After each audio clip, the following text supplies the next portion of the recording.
दोस्तों जीएस साईं GM सैद जीअं त मुंहिंजे भाउ पठान खान ज़ोराणी खे 11 नवंबर 2019 ते खंबे गुम कयो वियो आहे, जंहिंजो अञा ताईं को बि पतो न आहे पइजी सघियो।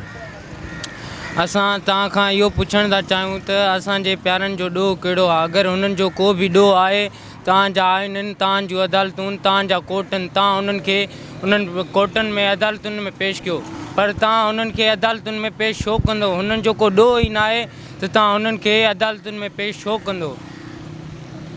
हे तव्हांजी कहिड़ी इंसानियत आहे, कहिड़ी तव्हांजी रियासत आहे जो असांजा प्यारा रात जीअं अंधेरी में खणे खंबे गुम था कयो, उन्हनि जो को बि ॾस पतो नथा ॾियो।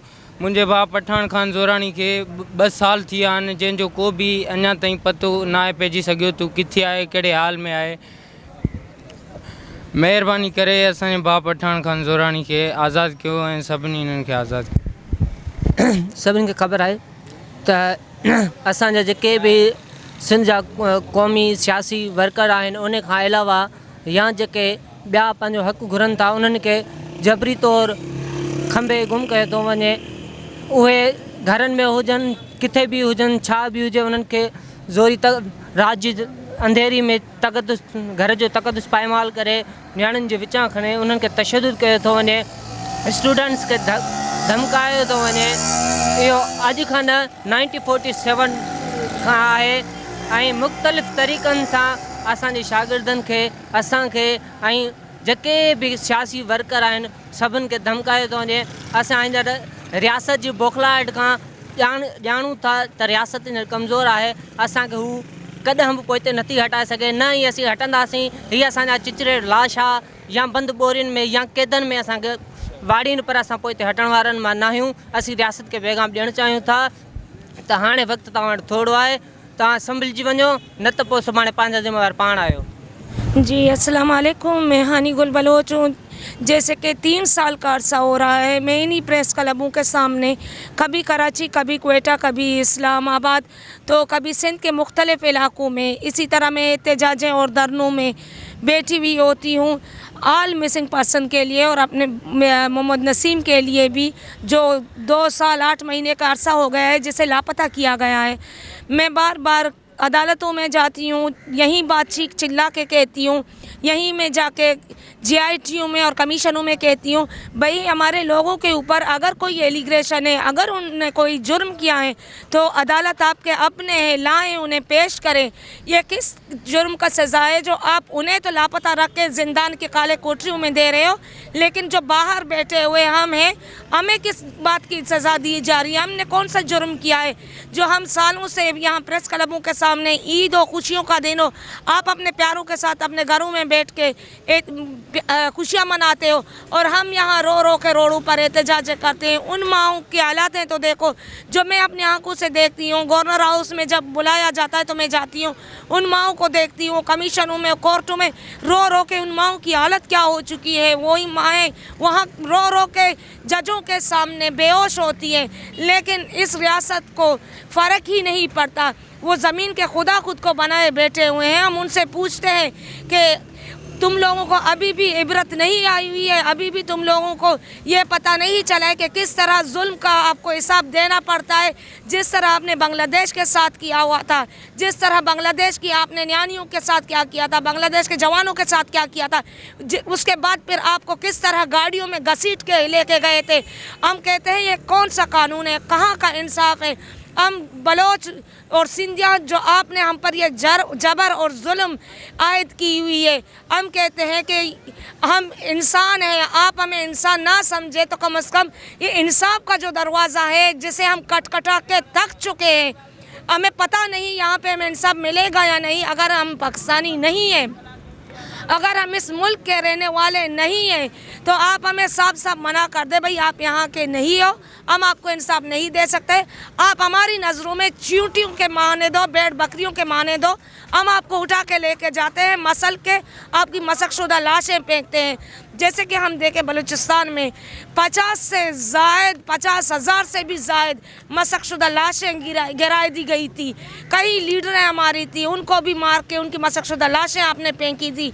50,000 से ऊपर जो नौजवान नस्लें हैं हमारी, उनको भी आप उठा के लेके गए हो, लापता किया हुआ है आपने। ये इंसाफ है भाई? आपको कम से कम इतना तो सोचना चाहिए। अभी भी आपके होश नहीं आए, होश के नकुन लें, क्योंकि ये जो आने वाला कल है आप पर ही भारी पड़ेगा। ऐसा ना हो कि कल आप हिसाब भी ना दे पाओ। होश के नकुन लें। हम बार बार कह रहे हैं, हमारे लोगों ने अगर कोई जुर्म किया है आपके नज़रों में, वो अपने सरजमीन में रहते हुए भी वो गद्दार है, अपने ही सरजमीन में बैठे हुए वो लावारिस है, तो हम आपको बार कहते हैं आप लाएं उन्हें कोर्टों में पेश करें। कोर्ट आपके अपने बनाए हुए हैं, हमने कोई कोर्ट नहीं बनाई है, हमने कोई अदलिया नहीं बनाया है। लेकिन आज पहले कहते थे जो जुर्म इंसाफ होता है, इंसाफ का पल्ला भारी होता है, लेकिन अभी नाइंसाफ़ी का पल्ला है वो भारी हो चुका है। आप कहते हो कि हम खुदा है, और फिरौन ने भी खुद को खुदा बनाया था, लेकिन उसको भी जवाब देना पड़ा था, उसने भी जवाब दिया था। हम बार बार कहते हैं अगर उनके ऊपर कोई एलिगेशन है तो कोर्ट आपके अपने हैं, लाएं उन्हें कोर्टों में पेश करें। अगर जुर्म उनके ऊपर आयद हुआ तो लाएं उन्हें बीच चौराहे में फांसी दे। जिस तरह आप बेगुनाह मासूम बच्चों को कत्ल कर रहे हो, 10-10 दिन 7-7 दिन उनकी मशक़शुदा लाशें जो आपकी बमबारियों में, जो आप अपने बम गोले इस्तेमाल करते हो, ट्राई करते हो बलोचों के घरों पे, लाएं उन्हें पेश करें ना। तो किस जुर्म का सज़ा आप दे रहे हो? आप बार बार बलोचों पर अपने हथकंडे इस्तेमाल करते हो। आप बार बार वही हालत जो बलूचिस्तान में था धीमे धीमे सिंध में आ चुकी है। अगर सिंध खामोश रहा, अगर सिंधियाँ बलोचों के साथ यकमुश ना रहे, आने वाले कल को सिंध भी बलूचिस्तान की तरह बनेगा। लेकिन इस बात को भी मैं रियासत को बताता चलूँ, बलूचिस्तान बांझ नहीं होगा। आप जितने मारोगे उससे दुगना ही लोग खड़े होंगे आपके खिलाफ, और जो आने वाला इनकलाब है आप उसको नहीं रोक पाओगे। जो नफ़रत कौम की दिलों में आपके लिए भरी हुई है उसको आप कभी भी ख़त्म नहीं कर पाओगे। अभी भी वक्त है, होश के नकुन ले, और ऐसा ना हो कल आपको ही हिसाब देना पड़े। शुक्रिया। मैं मारवी कांदलो लापता आयुब कांदलो की बेटी, जैसे मेरे बाबा आयुब कांदलो को 28 अप्रैल 2017 से लापता किया गया है, जिसको 4 साल और 5 महीने हो चुके हैं, लेकिन मेरे बाबा का अभी तक कुछ पता नहीं है कि वो कहाँ है, किस हाल में। हमने हाई कोर्ट में पिटीशन भी जमा करवाई है, लेकिन हमें वहाँ से भी कोई रिस्पांस नहीं मिला है। हमारी कमीशन भी होती है, हमारी JIT भी होती है, वहाँ से भी हमें तारीख पे तारीख की दी जाती है, लेकिन हमें आज तक ये नहीं बताया गया कि हमारे बाबा कहाँ हैं, किस हाल में, उन्हें किस जुर्म में उठाया गया है।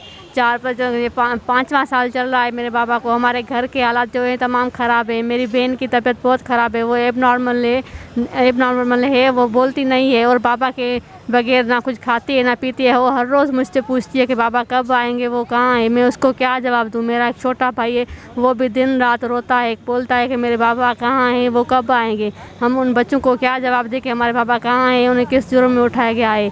उन मासूम बच्चों को हम क्या दिलासा दें? हमारा यही मुतालबा है कि हमारे बाबा को जल्द से जल्द आज़ाद किया जाए। अगर उनका कोई गुनाह है तो आपके कानून है, आपकी अदालतें, उनमें पेश किया जाए, नहीं तो हमारे बाबा को जल्द से जल्द रिहा किया जाए। अस्सलाम वालेकुम। मां मरियम गारी। जीअं त जबरी तौर खंबे गुम कयल क़ौमी कारकुन सईद सागिर जी भेण। जीअं त 5 अगस्त 2021 में बिन कासिम टाउन शाह लतीफ़ उस्मानिया होटल जे वेझो कुझु सिविल कपिड़नि में, कुझु रेंजर्स कपिड़नि जे एहलकार, कुझु गाॾियुनि में ज़ोरी मुंहिंजे भाउ सागिर सईद गाॾी खे खंबे गुम कयो वियो आहे, जंहिंखे अॼु 2 महीना अरिड़हं गुज़री विया आहिनि, पर हुनजो को बि पतो न पइजी सघे। असां पटीशन हाई कोर्ट में बि दर्ज कराई आहे, जंहिंमें असांखे तारीख़ ॾिनी वञे थी। मथे महीने असांजी JIT जोड़ी वई आहे, उहो त हाणे ॾिसंदासीं त हुन JIT में छा थो थिए।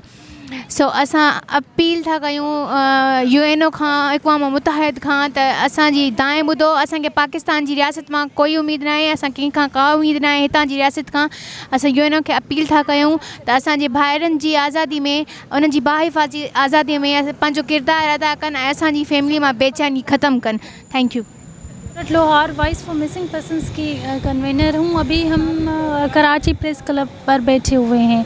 हमारी ये जो कैंप हमने लगाई हुई है वो 24 घंटों की ये कैंप है। ये जो कैंप हमने लगाई है, जो सालों से हम लगाते आ रहे हैं, वही एक कैंप है जो हम सालों से लगाते हैं। सालों से रोडों और रास्तों पर हम ये मुतालबा करते आ रहे हैं कि हमारे प्यारे कहाँ पर है, हमारे प्यारों के साथ क्या सलूक किया गया, हमारे प्यारे हैं भी या नहीं हैं। आखिर आप लोगों ने उनको उठाया भी है तो आप उन्हें हमें बताते क्यों नहीं हैं कि वो आपके पास हैं, या आप नहीं बताते इदारे वालों तो आप पुलिस ये क्यों नहीं हमें बताती? अगर आपके पास नहीं है, आप ये बात करते हैं तो हमें रिकवर क्यों नहीं करवा के देते? आखिर हम जाएं तो कहाँ पर जाएं, किस जगह पर जाएं? मतलब कोर्टों में जाते हैं, प्रेस क्लबों पे हम बैठे हुए हैं, फुटपाथों पे हम बैठे हुए हैं, आखिर कहाँ पर जाएं, किस जगह पर जाएं? यहाँ पर 10-10 सालों से हमारे कौमी कारकुन इदारे उठाकर लापता कर देते हैं और यहाँ की हुकूमत कोई एक्शन नहीं लेती। हम मजबूर होकर फुटपाथों पे रातें बिताते हैं, दिन बिताते हैं, फिर सर्दी हो, गर्मी हो, धूप छाँव या बरसातें हो, कुछ भी हो, हर हाल में हम अपने प्यारों की आज़ादी का मुतालबा करते हैं और कहते हैं कि अगर आप लोगों को लगता है अल्लाह आया तो वो तो पहले तो वो गुनहगार है ही नहीं है, क्योंकि अगर वो गुनहगार होते तो यहाँ के इदारे उनको अपनी ही कोर्टों में लाते हैं, लेकिन वो झूठे हैं, मक्कार हैं, इस वजह से वो उनको कोर्टों में नहीं लाते क्योंकि उनके पास कोई सबूत है ही नहीं।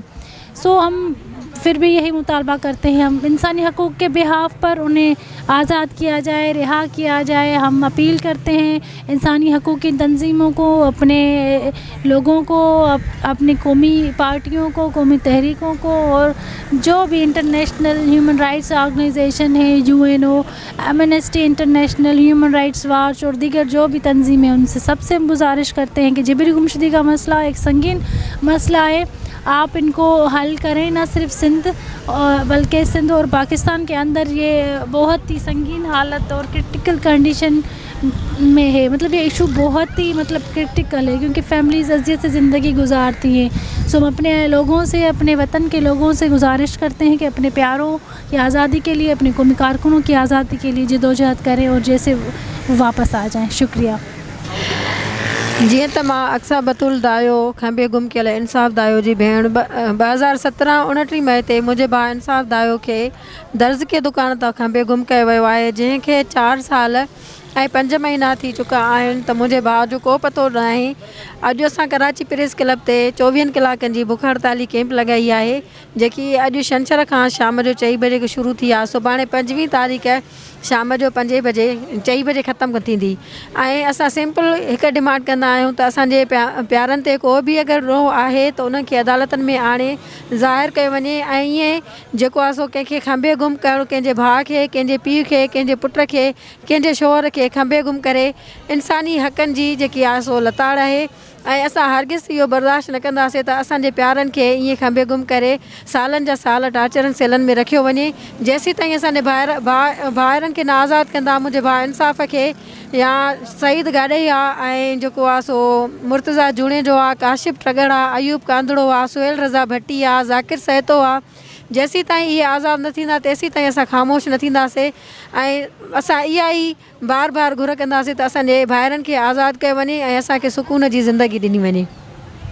मां पारस जूणे जो मुर्तज़ा जूणे जी धीउ, मुंहिंजे बाबा खे 7 मई 2017 ते असांजे घर मां राति जो 3 बजे खंबे गुम कयो वियो आहे। मुंहिंजे बाबा खे 4 साल 5 महीना थी विया आहिनि, अञा ताईं का ख़बर न आहे किथे आहे, कहिड़े हाल में आहे। ख़ुदा मुंहिंजे बाबा खे आज़ादु कयो। बेगुनाह मुंहिंजे बाबा खे खंबे गुम कयो वियो आहे। जेकॾहिं मुंहिंजे बाबा ते के गुनाह अथसि, के ॾोह अथसि त हुनखे अदालत में आंदो वञे। जीअं त अॼु असां कराची प्रेस क्लब ते 4 बजे खां बुख हड़ताल कैंप लॻाई वई आहे। सुभाणे 4 बजे खां ख़तमु कई वेंदी। ख़ुदा मुंहिंजे बाबा ते रहम कयो, मुंहिंजे बाबा खे आज़ादु कयो। अॼु असां सिंध सुजागी फोरम ऐं voice for missing persons of Sindh पारां 24 कलाकनि जी बुख हड़ताली कैंप रखी आहे, जंहिंमें असां सां गॾु क़ौमी अवामी पार्टी जो अॻवान साईं नवाज़ ख़ान ज़ौहर मौजूदु हुयो। असां सां गॾु वकील मौजूदु आहिनि, विक्टिम फैमिलीज़ असां सां गॾु मौजूदु आहिनि। असां हिन रियासत खे ॿुधाइण था चाहियूं त तव्हां ही जेको माण्हुनि खे खंबे गुम करण वारो जेको सिलसिलो आहे उहो अॻु खां अॻिरो थिए पियो। हाणे त असांजूं अमड़ियूं, न्याणियूं, भेनरूं उहे बि महफ़ूज़ न आहिनि। हीअ जेका बग़ावत आहे असां सिंधियुनि जी, उहा ख़तमु थियण जी न आहे। ओ ज़ालिमो, जेकॾहिं तव्हां इहा दहशत या वहशत जीअं फैलाइणु चाहियो था, उहा जेको असांजे अंदर में जेका वाह आहे उहा भड़कण जेका आहे न उहा ॾींहों ॾींहुं तेज़ थींदी वेंदी, बाक़ी उहा माठारजी न वेंदी। उन जे करे तव्हांखे वार्निंग था ॾियूं त जल्द खां जल्द असांजा जेके प्यारा आहिनि उन्हनि खे बाज़ियाब कयो वञे। जेकॾहिं उन्हनि जो को बि ॾोह आहे त तव्हां जूं कोर्टूं आहिनि, तव्हां जूं अदालतूं आहिनि त उन्हनि में खणी अचो। जेकॾहिं उन्हनि ते को बि ॾोह साबित थिए थो त तव्हां उन्हनि ते उहा चार्जशीट हलायो, असां उहा केस विढ़ाइण जे लाइ तयारु आहियूं। पर न, तव्हां असांजे प्यारनि खे ईअं ॾींहं ॾिठे जो खंबे गुम था करे छॾियो, जंहिंजो को बि ॾोह न आहे, जेके सिर्फ़ु ऐं सिर्फ़ु पंहिंजे हक़नि ते आहिनि, हक़ जी ॻाल्हि था कनि, उन्हनि खे तव्हां ईअं ॾींहं ॾिठे जो खंबे गुम था करे छॾियो। असां हिकु भेरो ॿीहर वार्निंग था ॾियूं त असांजे जेको प्यारनि खे आज़ादु कयो वञे। असां हिन रियासत खां मुतालबो न कंदासीं, बल्कि असां UN ऐं इंसानी हक़नि जूं जेके तंज़ीमूं आहिनि, असां उन्हनि खे रिक्वेस्ट कंदासीं त पाकिस्तानी रियासत ते दबाव विधो वञे त जीअं असांजा जेके प्यारा आहिनि उन्हनि खे जेको आहे उहो आज़ादु कयो वञे ऐं पाकिस्तानी रियासत ते दबाव विधो वञे त जीअं जल्द खां जल्द असांजा जेके माण्हू आहिनि उहे आज़ादु थी पंहिंजी विक्टिम फैमिलीज़ सां मिली सघनि। महिरबानी। जीअं त मुंहिंजो बाबा पठान खान ज़ोराणी जेको 11 नवंबर 2019 ते जंहिंखे रियासती इदारनि खंबे गुम कयो आहे राति जो 2 बजे, मुंहिंजे बाबा पठान खान ज़ोराणी जो जेको ॾोह हुयो उहो इहो हुयो त पंहिंजी धरती जी हिफ़ाज़त लाइ आवाज़ु उथारींदो हुयो।